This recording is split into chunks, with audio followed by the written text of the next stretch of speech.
మనం చేసే పని ఒక్కోసారి మన గౌరవాన్ని, మన రెస్పెక్ట్‌ని ఎక్కడికో తీసుకెళ్తుంది. దానికి ఎగ్జాంపులే ఈ వీడియో. ఎవరైనా కొత్తగా చూస్తే మాత్రం ఖచ్చితంగా సబ్స్క్రైబ్ చేసుకోండి. అలాగే లైక్ చేసి వీడియో చూడండి. ఎక్కడైతే మన పరువు పోయిందో అక్కడే మనం లేచి నిలబడి వాళ్ళకి దగ్గర మనం అప్రిషియేషన్ పొందడం అనేది నెక్స్ట్ లెవెల్ మాట అని చెప్పొచ్చు. అసలు ఎందుకు ఈ మాట చెప్తానని ఏమని తెలుసుకోవాలనుకుంటే, ఇల్లు ఇల్లాలు పిల్లల సీరియల్ అప్కమింగ్ ఎపిసోడ్స్లో ఏం జరగబోతుందో మీకు తెలిస్తే ఆటోమేటిక్గా నేను చెప్పిన మాటకైతే మీకు క్లారిటీ అయితే వచ్చేస్తుంది. ఇక్కడ నేను ఈరోజు అంటే శనివారం ఎపిసోడ్ జరిగిందని మీకు చెప్తాను. ఇప్పుడు టైం వచ్చి దాదాపు 12:55 అయితే అవుతుంది. 12:55 అవుతుంది. ఎందుకంటే నేను మీకు ఈ మాట చెప్పాను. ఈరోజు అనేసి నా నోట్లోంచి ఎన్నోసార్లు ట్రై చేశాను చెప్పకూడదు అనేసి. ఇది 3వ సారి 4వ సారి రికార్డింగ్ అయితే చేస్తున్నాను. ఇక ఈరోజు అని చెప్పకూడదు అనేసి చాలా కంట్రోల్ చేసుకున్నాను. కానీ చెప్పేస్తాను. అందుకోసం అనేసి మీకు టైం అయితే చూపించాను. ఇప్పుడు 12:55 అయితే అవుతుంది. ఎందుకంటే కార్తీక దీపం అలాగే బ్రహ్మముడి ఈ 2 సీరియళ్ళు అప్కమింగ్ ఎపిసోడ్స్ ఎలా ఉంటాయనేసి థింక్ చేసి వాటిని చెప్పేసిన తర్వాత ఇల్లు ఇల్లాల పిల్లలు అయితే చెప్తాను. ఎంత హార్డ్ వర్క్ చేస్తాను మీకోసం. ఖచ్చితంగా ఒక్క లైక్ చేయండి.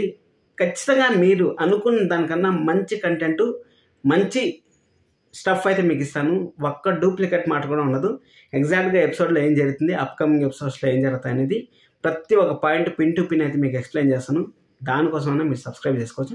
సరే అనేసి ఇప్పుడు మనం మాట్లాడుకున్నట్టయితే మన గౌరవం ఎలా పెరుగుతుంది అనేసి నేను చెప్తాను. నేనండి, మీరు ఈ వీడియోని చాలా మందికి షేర్ చేయొచ్చు. ఎందుకంటే ఒకవేళ చదువుకున్న వాళ్ళు ఉంటారు, చదువుకోని వాళ్ళు ఉంటారు. ఒకవేళ మీరు ఎవరి దగ్గర లో అయిపోయిండొచ్చు. కానీ మీరు ఏదో ఒక రోజు ఎదిగి వాళ్ళకైతే మీరు చెంపదెబ్బతో సమానం చెప్తారా అంటే చెంపదెబ్బ కొట్టాల్సిన అవసరం లేదు. మనం ఎదుగుదలే వాళ్ళకి చెంపదెబ్బ అవుతుంది అనేది ఈ వీడియోలో నేను నిదర్శనంగా చూపిపోతున్నాను. అసలు ఏం జరిగింది ఎక్కడ నుంచి మాట్లాడినట్టయితే, మనకు నిన్న ఎపిసోడ్లో ఎవరో దారిని పోయే దానయ్యలు ఎక్కువైపోయారు సీరియల్లో. మీకు అందరికి తెలిసిన విషయమే, దారిని పోయే దానయ్యలు. నిన్న రామరాజా గారు అక్కడ కూర్చొని మాట్లాడుతూ ఉంటే, అక్కడ కూర్చోంటే మీరు మీ బామార్ది సేనాపతి గారు మీరు మీ బామార్ది గారు ఒకటైపోయారు కదా అనేసి మన రామరాజు గారిని అయితే అంటారు. అక్కడ అంటే మన రామరాజు గారు అయితే అక్కడ వరకు అయితే సైలెంట్గానే ఉంటారు. వీంతో నాకు వైరం ఏంది, వీంతో నాకు బంధుత్వం ఏంది, ఎవడు బావాది ఎవడు బావా అనేసి వాళ్ళ మధ్య అయితే యుద్ధానికి పోయేసి మన రామరాజుని అయితే చెడామడ అయితే తిట్టినాడు. చాలా బాగుంది. దానికన్నా ముందు మన రామరాజు గారు ఒక మాట అయితే చెప్తారు. ఏం మాట చెప్తారంటే, వాళ్ళు ప్రేమించి పెళ్లి చేసుకుంటే మీ అమ్మాయి ఎంత బాధపడుతుందో అంత బాధపడకూడదు. ఆ అమ్మాయి ఇంటి నుంచి వచ్చే అమ్మాయి, పుట్టినింటి నుంచి మెట్టినింటికి వచ్చే అమ్మాయి అంత బాధపడకూడదు. అందుకోసం అనేసి మిమ్మల్ని ప్రేమ పెళ్లి చేసుకోవద్దు అని నేను చెప్పాను. అయినా కానీ మీరు మీ భార్యలని జాగ్రత్తగా చూసుకోండి అనేసి మన రామరాజు గారికి అయితే కొడుకులకి హితబోధ చేశాడు. సూపర్. అసలు ప్రతి ఒక్క ఎపిసోడ్ గూస్ బంప్స్ ఎపిసోడే. కానీ నేను కొంచెం బిజీగా ఉండడం వల్ల చేయలేకపోయాను. అర్థం చేసుకోండి. ప్రతి ఒక్క ఎపిసోడ్ గూస్ బంప్సే. అక్కడ రామరాజు గారు అయితే చెప్పారు. సూపర్ సార్, మీరు నిజంగా ఇప్పుడు మీకు జీ తెలుగులో అవార్డ్స్ అయితే చూశాను, జస్ట్ ఇప్పుడే చూశాను. అక్కడ చూసిన తర్వాత అక్కడ ఉత్తమ తండ్రి అవార్డు అయితే రామరాజు గారికి, రామచంద్ర క్యారెక్టర్ పేరు అక్కడ రామచంద్ర గారికి అయితే వచ్చింది. ఇక్కడ మన మా టీవీలో కానీ అవార్డ్స్ ఫంక్షన్ వస్తే మాత్రం ఉత్తమ తండ్రి అవార్డు కళ్ళు మూసుకొని మన రామరాజు గారికి అయితే ఇచ్చేస్తారని నాకైతే ఫుల్ క్లారిటీ అయితే ఉంది. మీకు చెప్తాను. అక్కడ వాళ్ళకైతే చెప్పాడు కదా, వాళ్ళకి చెప్పినప్పుడు ఇప్పుడు ధీరజు ఆ ఇంట్లో వాళ్ళతో వైరం ఉంది కాబట్టి, అంటే కొట్లాట ఉంది కాబట్టి ఆ ఇంట్లో వాళ్ళ దగ్గరికి తీసుకురాలేడు కాబట్టి నర్మద ఏదో ఒక ప్లాన్ వేసి ఆ ఇంట్లో వాళ్ళ బతుకమ్మ అయితే మోసేటట్టు, ప్రేమ మోసేటట్టు చేసింది. అలాగే వాళ్ళ అత్తయ్యని, వాళ్ళ బతుకమ్మ ఉండే వాల్యూని, బతుకమ్మ ఒక ఆడబిడ్డ పుట్టింటి నుంచి ఎత్తుకోకపోతే ఎంత వాల్యూ వస్తుంది, ఆ అమ్మవారి ఆశీస్సులు ఎలా ఉంటాయి అనేది మనకు క్లియర్ కట్గా వాళ్ళు మాట్లాడుకున్నారు, వాళ్ళు చేశారు. అక్కడ రామరాజు గారు అర్థం చేసుకోవచ్చు కదా, వాళ్ళ పుట్టింటితో కలిసింది అనేసి అర్థం చేసుకోవచ్చు కదా. కానీ అర్థం చేసుకోలేదు రామరాజు గారు. సరే పర్లేదు, అర్థం చేసుకోలేదు. ఎందుకంటే అక్కడ కోపంలో సేనాపతి గారు ఏదో మాట్లాడారు. ఆ మాట ఎవరికైనా సరే బాధగా ఉంటుంది. బాధగా ఉన్నప్పుడు మనం ఏం చేయలేం. అక్కడ నర్మదా హస్బెండ్ ఉంటాడు కదా, మన సాగర్ ఉంటాడు కదా, సాగర్ మాత్రం కొంచెం ఆలోచించి వాళ్ళ అమ్మ వాళ్ళ నాన్న అయితే అక్కడ పిలుచుకొని వచ్చి అక్కడ నర్మదాకి అయితే హ్యాపీ మూమెంట్స్ అయితే చేస్తారు. అక్కడ బతుకమ్మ ఆడేటప్పుడు చప్పట్లు కొట్టేటప్పుడు ఒక్కొక్కరికి జాయిన్ అవుతా ఉంటే మాత్రం సూపర్గా అనిపించింది ఆ సీన్ మాత్రం. ఎవరో డైరెక్టర్ గారు మాత్రం భలే ప్లాన్ చేశారు.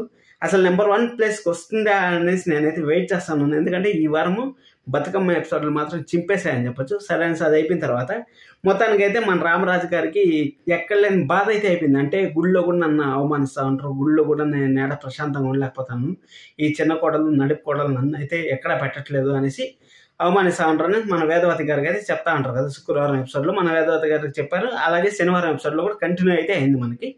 అక్కడ కంటిన్యూ అయితే మనకి అక్కడ నా పేరు నిలబెట్టేది పెద్ద కోడలు నా శ్రీవల్లి ఒక్కటే నా పేరు నిలబెడుతుంది అనేసి మన శ్రీవల్లి గురించి ఓ అని గొప్పగా చెప్పి వీళ్ళు నా పరువు తీసేకే ఉంటారు, వీళ్ళు నన్ను రోడ్డును పడేసాకే ఉంటారు అనేసి మన నర్మదాని అలాగే ప్రేమనైతే దిగాలుగా అయితే కూర్చోబెడతారు. అంటే వాళ్ళ ముందరే మాట్లాడతారు. వేదవతి గారికి అయితే చెప్తా అంటారు. అక్కడ మన శ్రీవల్లి వచ్చి చొక్కాయి చింపేశారా అనేసి మాటకు 10 మాటలు అయితే వేసి మాట్లాడి కలబోసి ఇంకా కొంచెం నిప్పులో కొంచెం ఉప్పు రాలేస్తే పట్టపటం అంటుంది కదా, ఆ విధంగా అయితే మన రామరాజు గారిని కొంచెం రెచ్చగొట్టే కొద్దిగా నా శ్రీవల్లి నా గొప్ప కోడలు అనేసి మన రామరాజు గారు అయితే చెప్పారు. చెప్పే కొద్దిగా మన శ్రీవల్లి ఉప్పొంగిపోయింది, మామూలుగా ఉప్పొంగలేదు. సరే ఉప్పొంగిపోయింది, బాగుంది అక్కడి వరకు, బాగుంది అక్కడి వరకు. సరే అని అది అయిపోయిన తర్వాత మన ప్రేమ అలాగే నర్మద అయ్యో మేము ఏదో బతుకమ్మ మా ఫ్యామిలీతో కలిసి చెప్పుకోవాలనుకున్నాం, కానీ మామయ్య గారు ఏంటి అసలు ఈ విధంగా ఆలోచిస్తూ ఉంటారు అనేసి వాళ్ళు దిగాలుగా కూర్చోంటే సరే అనేసి ఎలాగైనా సరే నర్మద వచ్చి ఫుల్ క్లారిటీగా ఉంటుంది అబ్బా. ఎందుకంటే ఫుల్ అంటే నర్మదాకి బెస్ట్ కోడల అవార్డు వస్తుంది. అంటే ఇక్కడ మిథున కూడా ఉంది నువ్వుంటే నా జతగా నుంచి. అక్కడ 2 సీరియల్ పెద్ద పోటీ అయితే ఉండబోతుంది బెస్ట్ కోడల అవార్డుకి. నాకు తెలిసినంత వరకు మిథున కన్నా రావచ్చు, లేకపోతే నర్మదా కన్నా రావచ్చు. ఇది క్లారిటీగా మనకు ఆ రోజు అవార్డులు వచ్చే రోజు తెలుస్తుంది. సరే అనేసి దాని గురించి పక్కన పెడదాం. సరే అనేసి ఇక్కడ నర్మద సరే ఎలాగైనా సరే వీళ్ళ ఈ ప్రేమ 3వ అవుట్లో ఉంది కదా, ఎలాగైనా సరే ధీరజ్కి ప్రేమ చెప్దామనేసి ప్రేమనైతే రెచ్చగొట్టి పంపించిన తర్వాత సరే అనేసి అక్కడ మన రామరాజు గారు వీళ్ళు పరువు తీసేగా ఉంటారని చెప్పారు కదా, అక్కడ మన ప్రేమ అయితే పోయేసి ధీరజ్కి ప్రపోజ్ చేయాలనుకుంటా ఉంటుంది. అప్పుడు సిగ్గు బయటము వాళ్ళే మెయిన్ హీరోలు వాళ్ళే. కానీ ఇక్కడ మెయిన్ హీరోలు వాళ్ళన్నా కానీ నర్మద అయితే వాళ్ళ ముందు నడిపిస్తూ ఉంది. నర్మద హీరోయిన్ అనుకోవచ్చా అంటే నర్మద హీరోయిన్, హీరో వచ్చి ధీరజ్, మధ్యలో ప్రేమ వచ్చి వీళ్ళిద్దరి మధ్య అంటే అక్క చెల్లెలన్నాక కొంచెం ఉంటుంది కదా, ఆ విధంగా అయితే గుర్తుపెట్టుకోండి. అలాగే బెస్ట్ ఫాదర్ మాత్రం మన రామరాజు గారికి అయితే ఫిక్స్, అది మాత్రం చేసుకోండి. సరే అనేసి అక్కడ చెప్తా ఉంటే అక్కడ ఒక అమ్మాయి చిన్న పాప తప్పిపోయినట్టు మనకైతే అనౌన్స్మెంట్లో చెప్తా ఉంటే అక్కడ మన ప్రేమ పోయేసి కొంచెము అంటే ఆ పాపకి భయపడకూడదు అనేసి ఒక పాట పాడి జోలాలి అనే పాట పాడి ఆ పాపనైతే వాళ్ళకైతే చేర్చింది.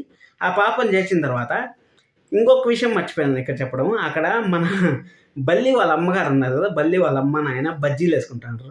రామరాజు గారు మీకు ఎప్పుడు వచ్చినా మీకు ఫ్రీ అండి, దారిని వచ్చి చెప్తా ఉంటాడు, మీకు ఎప్పుడు వచ్చినా ఫ్రీ అండి, మీకు బజ్జీలు ఎప్పుడు కావాలంటే అప్పుడు తినొచ్చు అనేసి పరువు గంగలో కలిసిపోయింది వాళ్ళ అమ్మ వాళ్ళ నాయన చూసేది. ఎందుకంటే పెద్ద రిచ్ కుటుంబంలో నుంచి కోడలను తెచ్చుకున్నాను, నా కోడలు నా పేరు నిలబెడతా ఉందనేసి రామరాజు గారు పాపం ఉప్పింగిపోతా ఉంటే అక్కడ బజ్జీలు వేసేది చూసి వాళ్ళ అమ్మగారు బజ్జీలు వేసేది చూసి ఇంకా రామరాజు గారికి అయ్యో ఎంత కష్టం వచ్చింది రబ్బా నా పెద్ద కోడలకి, నేనేదో పెద్ద లక్షలు ఉన్నాయని తెచ్చుకుంటే ఈ విధంగా పరిస్థితి వచ్చింది, 3 కోడలను నా పరువు తీసేసినారు అనేసి మన రామరాజు గారి మనసులో అయితే ఫిక్స్ అయిపోయింది. అది అయిపోయిన తర్వాత సరే అనేసి ప్రేమ అయితే ఆ పాపనైతే అలాగోలా ప్రేమ ధీరజ్ అయితే కాపాడారు. సూపర్ అక్కడ సూపర్ కదా. అది అయిపోయిన తర్వాత మన నర్మద అయితే దిగాలుగానే ఉంది. అలాగే నర్మదాకి అక్కడ కలెక్టర్ గారు అయితే వచ్చారు. కలెక్టర్ గారు వచ్చిన తర్వాత అందరూ జరగండి అనేసి పోలీసు వాళ్ళంతా జరుపుకుంటూ పోతా ఉంటే అందరూ నమస్కారం సార్ అనేసి పెట్టుకుంటూ పోతా ఉంటే అక్కడ ఈ మాట ఫస్ట్తో నేను చెప్పాను మనం చేసే పని మన వాళ్ళని రెస్పెక్ట్ పెంచుతుంది.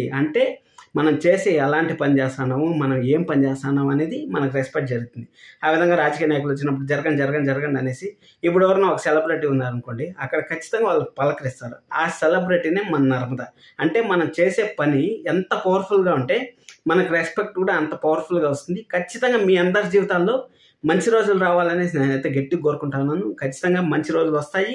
లైక్ చేయండి, సబ్స్క్రైబ్ చేసుకోండి. ఇలాంటి మోటివేషన్స్ కూడా మన ఛానల్ అయితే చూస్తూ ఉంటారు ఖచ్చితంగా. అక్కడ మన నర్మద అయితే అక్కడ అందరు జరగండి అంటే అక్కడ మన నర్మదాని చూసి నువ్వు బెస్ట్ ఎంప్లాయ్ అవార్డు తీసుకున్నావు కదా, ఇప్పుడు ఎక్కడ వర్క్ చేస్తున్నావు అమ్మా అనేసి కలెక్టర్ గారే అడిగారు. కలెక్టర్ గారే అడిగితే అక్కడ చూడండి ఎంత రెస్పెక్ట్ వచ్చిందంటే అక్కడ సార్ ఈ విధంగా నేను మళ్ళీ రెవెన్యూగా పోస్ట్ ఆఫీసర్గా అయినా సార్, నాకు ప్రమోషన్ వచ్చింది సార్ అంటే మంచి చేసే ప్రమోషన్ వస్తుంది అనే కొద్దికి అక్కడ రామరాజు గారు ఒక సైడ్ నుంచి చూస్తూ ఉంటారు. అంటే రామరాజు గారికి కూడా దండం పెట్టకుండా పోయి వాళ్ళ కోడలతో మాట్లాడుతూ ఉంటాడు. అంటే ఇప్పుడు అక్కడ కాపాడిండేది మన నర్మద, అక్కడ కలెక్టర్ నర్మదా దగ్గరికి వచ్చి మాట్లాడుతూ ఉంటే అసలు ఎంత హైప్ ఉంటుంది, ఎంత గూస్ బంప్స్ వస్తాయి. అక్కడ సార్ మీకు అభ్యంతరం లేకపోతే మా ఫ్యామిలీని పరిచయం చేస్తా అనేసి అక్కడ వాళ్ళ భర్తను పిలవకుండా ఫస్ట్ మామయ్య గారు రాండి అనేసి మన రామరాజు గారిని పిలిచే ముందు రామరాజు గారిని పిలిచి మా మామయ్య గారు సార్, మా హస్బెండ్, మా అత్తయ్య గారు, మా మరిది, మా బావ అనేసి పరిచయం చేస్తే ఒక హై ఆఫీసర్ ముందర మన కోడళ్ళు మనల్ని పరిచయం చేస్తే, మన బిడ్డ మనల్ని పరిచయం చేస్తే మనకి ఎంత హైప్ వస్తుంది. మన బిడ్డ ఏదైనా ఒక అవార్డు సంపాదించినా కానీ, లేకపోతే మన బిడ్డని ఎవరైనా ఒక టీచర్ కానీ పొగిడినా కానీ, మీ బిడ్డ భలే చదువుతాను సార్, 95 మార్క్స్ వచ్చాయి, 100 మార్క్స్ వచ్చాయి అనేసి ఒక టీచర్ ఒక మాట చెప్తే మనకి ఎంత ఉప్పొంగిపోతుంది మన మనసు. ఆ విధంగా అయితే రామరాజు గారి మనసు అయితే ఉప్పొంగిపోబోతుంది. సోమవారం ఎపిసోడ్లో మాత్రం ఖచ్చితంగా గూస్ బంప్స్ ఎపిసోడ్ అయితే రాబోతుంది. అక్కడ రామరాజు గారు అప్పుడు అనుకుంటారు, మనం ఈ అమ్మాయిని అపార్థం చేసుకునింది, మనం ఈ అమ్మాయిన మన పరువు తీయడానికి ఉందనింది అనేసి రామరాజు గారు అప్పటికి జ్ఞానోదయం అయ్యి మళ్ళీ అక్కడైతే నర్మదాని అయితే దగ్గర చేర్చుకునే ఛాన్స్ అయితే వెరీ వెరీ హైగా ఉంది. ఇక్కడ నర్మదా అయితే క్లియర్ అయిపోయింది. ఇక్కడ ప్రేమ ఎలా బయటపడుతుంది, ప్రేమను సంపాదించుకుంటుంది రామరాజు గారి దగ్గర అనేసి మనకు డౌట్ రావచ్చు. ఆ డౌట్ కూడా క్లారిఫికేషన్ ఇస్తాను. ఆ పాపను కాపాడారు కదా, ఆ పాపను కాపాడితే అక్కడ కమిటీ సభ్యులు మైక్లో మాట్లాడేటప్పుడు ఆ ప్రేమ పాట పాడి ఆ పాపను కనిపెట్టే విధానము ఖచ్చితంగా మన రామరాజు గారికి తెలుస్తుంది. ఆ రామరాజు గారికి తెలిసిన తర్వాత ఖచ్చితంగా ప్రేమ పైన కూడా ఆటోమేటిక్గా అభిప్రాయం అనేది మారుతుంది. అంటే ఈ ఇద్దరు కోడళ్ళు నా పైన కక్ష కట్టారు అనేసి మన రామరాజు గారు అనుకున్నారు కదా, ఆ మాటనైతే రామరాజు గారు వెనక్కి తీసుకుంటారు. అంటే ఇన్ని తెలిసింది నేను నా కోడల గురించి తప్పుగా అనుకున్నాను, ఆ బల్లిని మనం గొప్పగా మాట్లాడినాం, ఆ బల్లి వాళ్ళ అమ్మలు చూస్తే ఏమో ఆడిపోయి బజ్జీలు వేసుకుంటా అంటారు, అలాంటి బల్లిని మనం వెనకేసుకొని వస్తాం. కానీ మన కోసం అని శ్రమించి మన ఇంటి పేరు నిలబెట్టిన మన ఇద్దరు కోడల్ని మనం దగ్గర చేర్చిపోతే బాగుండదు కదా అనేసి రామరాజు గారు అనుకుంటారనేసి 100 రెట్లు కావాలంటే 1000 రెట్లు కావాలని నేను చెప్తాను. ఖచ్చితంగా వీడియోని అయితే చివరి వరకు చూసింటే మాత్రం మీకు నచ్చింది అనుకుంటాను. అలాగే మీకు ప్రేమ ఇష్టమా, ప్రేమ ధీరజ్ ఇష్టమా, నర్మదా సాగర్ ఇష్టమా అనేది కామెంట్ చేయండి. బల్లి ఓవర్ యాక్షన్ తగ్గిస్తే బాగుంటుంది అనేసి నా పర్సనల్ ఒపీనియన్. మీరే అనుకుంటా ఉంటారో కింద కామెంట్ చేయండి. అలాగే లైక్ చేయడం మాత్రం మర్చిపోదండి, సబ్స్క్రైబ్ చేసుకోవడం మాత్రం మర్చిపోదండి. Thank you so much. ఇంతసేపు వీడియో చూస్తుంటే మాత్రం ఖచ్చితంగా మీకు ఏదో పాయింట్ కనెక్ట్ అయింది. మీ పిల్లలు ఏం చదువుతూ ఉంటారు, ఒకవేళ మీ పిల్లలకి ఎన్ని మార్క్స్ వస్తాయి, మీ మేడం ఏమైనా చెప్పారా, అంటే పిల్లలు మేడం ఏమైనా చెప్పారా, మీకు ఎప్పుడన్నా ఆ విధంగా అప్రిషియేషన్ మీరు పొందారా, లేకపోతే మీ పిల్లల దగ్గర నుంచి పొందారా అనేది కింద కామెంట్ చేయండి. లైక్ చేయడం మాత్రం మర్చిపోదండి. Thank you so much.